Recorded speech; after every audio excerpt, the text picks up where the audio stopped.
네, 오늘 살펴볼 이야기는 최근 국회를 뜨겁게 달궜던 대장동 그리고 쌍방울 사건입니다. 특히 같은 사건을 두고 왜 수사 결과가 정반대로 나왔는지 그 논란의 핵심을 하나씩 짚어보겠습니다. 자, 바로 이겁니다. 보세요.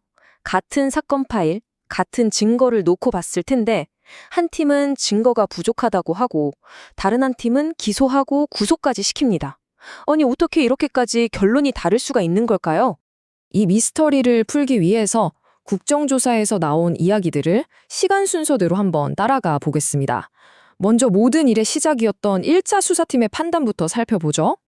자, 그럼 1차 수사팀.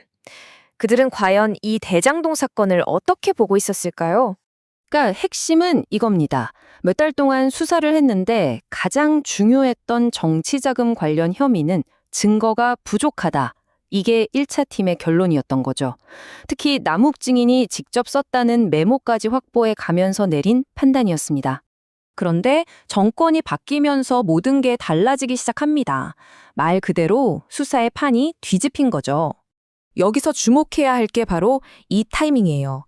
새 정부가 출범하자마자 아직 1차 팀장이 자리에 있는데도 새 팀이 투입돼서 사건을 다시 들여다보기 시작했다는 겁니다.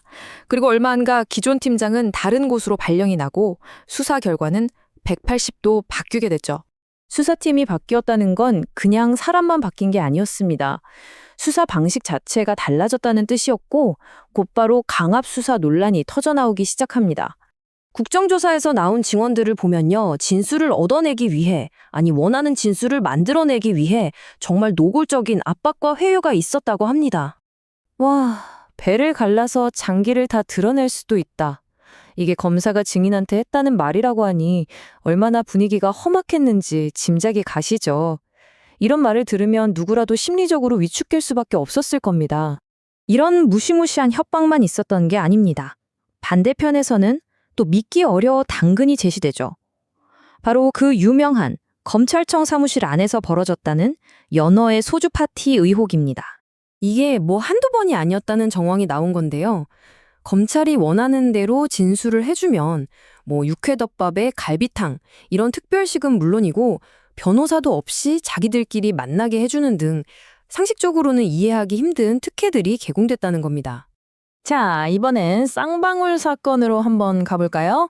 여기서는 검찰이 뭘 수사했느냐가 아니라 뭘 덮었느냐가 쟁점이 됐습니다. 보세요. 국정원이랑 금감원 두 국가기관이 모두 이건 주가 조작이 핵심이라고 봤어요. 쌍방울이 자기들 주가 띄우려고 북한에 돈 보냈다는 거죠. 그런데 유독 2차 수사팀만 이쪽은 싹 무시하고 이걸 정치인한테 보낸 불법 송금 사건으로 몰아갔다는 의혹이 제기된 겁니다. 수사 내용도 문제지만 그 방식도 논란이 됐습니다. 특히 쪼개기 기소라는 아주 기술적인 전략이 도마 위에 올랐습니다. 이 쪼개기 기소라는 게 뭐냐면요. 말 그대로 하나의 큰 사건을 잘게 쪼개는 겁니다. 그리고는 순서대로 하나씩 재판을 여는 거죠.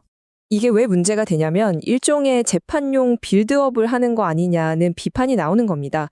먼저 다루기 쉬운 사람부터 유죄를 딱 받아내고 그 판결문을 들고 가서 봐라, 이 사람도 유죄다, 너도 마찬가지다 이런 식으로 다음 재판에 영향을 준다는 거죠. 거의 도미노처럼요. 자, 이렇게 쭉 따라와 보니 결국 다시 처음의 질문으로 돌아오게 됩니다.